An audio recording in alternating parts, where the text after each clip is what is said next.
Now to invite on stage Padma Shri Dr. Ananda Shankar Jayant, a classical Bharatanatyam and Kuchipudi dancer, scholar and bureaucrat. She is the first woman officer of the Indian Railway Traffic Service in South Central Railways, and her 2009 TED Talk on battling cancer is ranked among the top 10 TED Talks in the world. Dr. Ananda Shankar Jayant on Back from the Brink.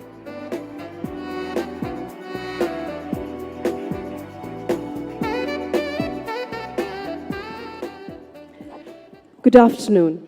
I'm Ananda Shankar Jayant, and now you know I'm a dancer. A passion that found me in a temple when a rather market-savvy teacher told my mother that her daughter had large eyes and I should be taught dance. And that saw me entering the world of classical dance at the age of 4. That early engagement led to a few medals and prizes and a scholarship to study at the world-renowned Kalakshetra started by Rukmini Devi Arundale in Chennai. I was 11. I had decided to make classical dance, to train for classical dance full-time. Making my promise to my father that I'd at least be a high school graduate, I went on to do high school and graduation through long-distance learning. Returning back from Kalakshetra to Hyderabad, I became a young teacher of dance at the age of 17. Later, at university, pursuing academics and research, I sat for the Union Public Service Commission exams, the exams that selects the administrators of the country, and was selected to join the Indian Railway Traffic Service, as was said, becoming the first lady officer of the Indian Railway Traffic Service in South Central Railway, and yes, had to fight for the bathroom.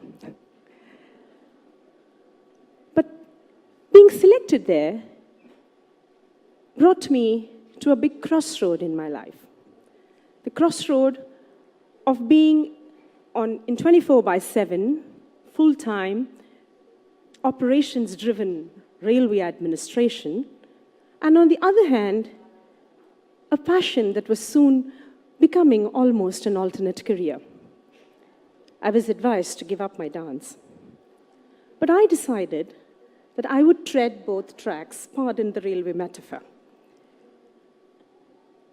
And then began the negotiation and the navigation between early morning dance rehearsals and office timing, and programs and practice and choreography with hierarchy and bureaucracy. That early decision continues to hold me in good stead. I still serve in the Indian Railways, and I still continue to engage with dance in its entirety as a performer, teacher, choreographer, and writer. Last year, I was bit by the entrepreneur bug and decided to bring dance into the world of the digital and launched a first-of-its-kind browser-based application called Natyarambha to help young dancers practice their basics outside the classroom. And in 2007, I was grateful to receive the Padma Shri. On the 1st of July 2008, I sat numbstruck in my doctor's chambers, hearing the word carcinoma. I then went on to hear other words: cancer, stage, grade. Until then, cancer was my friend's zodiac sign. Stage was what I danced on, and grade was what I got in school. But that day, they took on a really ominous meaning. I realized that day that I now had an unwelcome, uninvited, unwanted life partner. Driving home with my husband Jayant and shedding copious tears, I asked him if this was the end of the road, if this was it, not so much as in life, but is this the end of the road of my dance? And he said, no, this is a hiatus.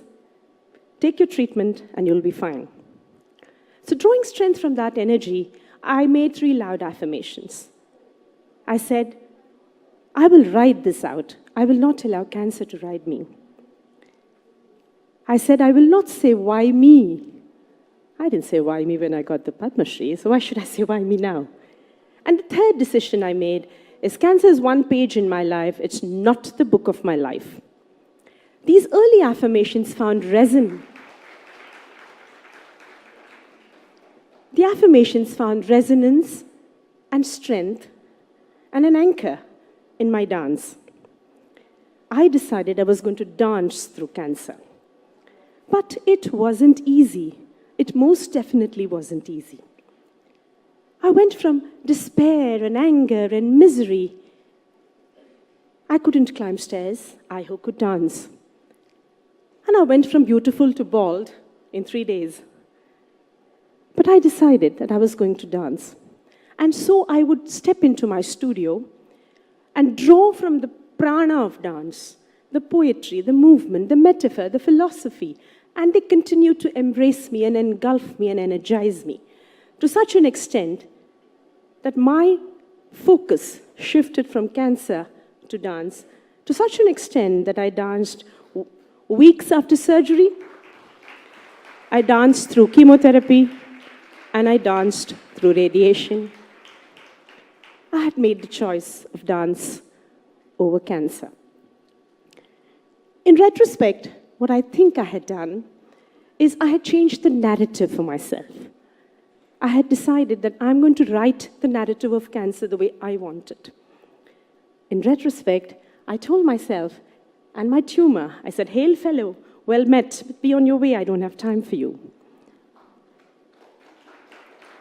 I also decided not to give cancer the importance it was begging of me. Cancer does come with a lot of clamor, clutter, and melodrama, don't we know? And I said, I'm not going down that spiral, that vortex. I refuse to be sucked down by that narrative. I said, I'm going to call cancer just a challenge, a little speed breaker. That's it. It is no abyss, no brink, no chasm, no edge to come back from. Just a challenge that I'm going to deal with. And I made that choice of dance over cancer. Dancer sounds better than cancer, doesn't it? We're all given multiple choices in life, from the inane and the mundane to the sacred and the sacrosanct. And that is what makes us uniquely human. We are abreast with 1,000,000 choices, almost every moment of our life, making our minds the final frontier. And we make these choices amazingly well. But at the first whiff of a crisis, at the first whiff of an impending crisis, we abdicate this facility and felicity that makes us human. And we surrender to that visiting crisis and giving it unadulterated authority to lord over us. We then further invest it with emotions and attitudes and stereotypes and narratives, and then suffer from it, forgetting easily that we have the choice to change the narrative of our lives. We have the choice to step up from negativity in any which way of our lives. We have the choice to tap into our uniqueness, into our unique talent and passions, something that we give up very easily. We have the choice to nurture and nourish and cherish our unique talents and passion. We're each one of us on this planet, and each of us has something unique. And that is something we forget to cherish and nourish. We forget that we have that extraordinary power of choice. We forget that to make our passions, our talents, our uniqueness into our core strength is the order of the day. Even as we pursue our core competency, which gets us where we are today, and while we balance work and life, the first thing we sacrifice at the altar of that workspace is our uniqueness. In our effort to align and confirm, we sacrifice our uniqueness. And that uniqueness I believe, comes from the passion that you nurture. And I call it core strength, as distinctly different from core competency. The business of life, friends, is to challenge us. And challenge us it will. My challenge, one of the many, has been cancer. And to ride out that challenge, I dipped into my core strength, which is dance. It is important to nurture that core strength, because that core strength helps us step up from the mundane and the routine and tap into the powers of the universe. It is that core strength that pulverizes obstacles, fuels courage, and helps us come back from setbacks, making us fearless. It is this core strength that is the wellspring of positive energy and helps you become someone completely different. And it is completely yours to command.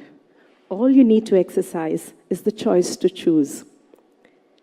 And I believe that between the two doors of birth and death, B and D, which we all will go through, because those are two constants in life, what we have is the alphabet C, and for me that stands for choice. And I ask you, are you ready to dust those sepia-toned dreams that you've put on the back burner of your life and bring it up front to nourish it and cherish it and make it your core strength? Because when the last reel on the last day of my life on this planet plays out in true Technicolor, I do not wish to look back and give myself any regrets. I wish to say that was an extraordinary ride. And I wish all of you here, and through this forum, the 500 million and others out there, it is an extraordinary life. And you're unique, and you need to go there, find your passion, find your talent, nourish it, make it your core strength. Today is me time, tomorrow it is core strength. And that will help you ride out the challenges that life throws at you. It's never back from the brink. The brink is in our minds. It is a journey of the mind. You have the power of choice. Thank you very much.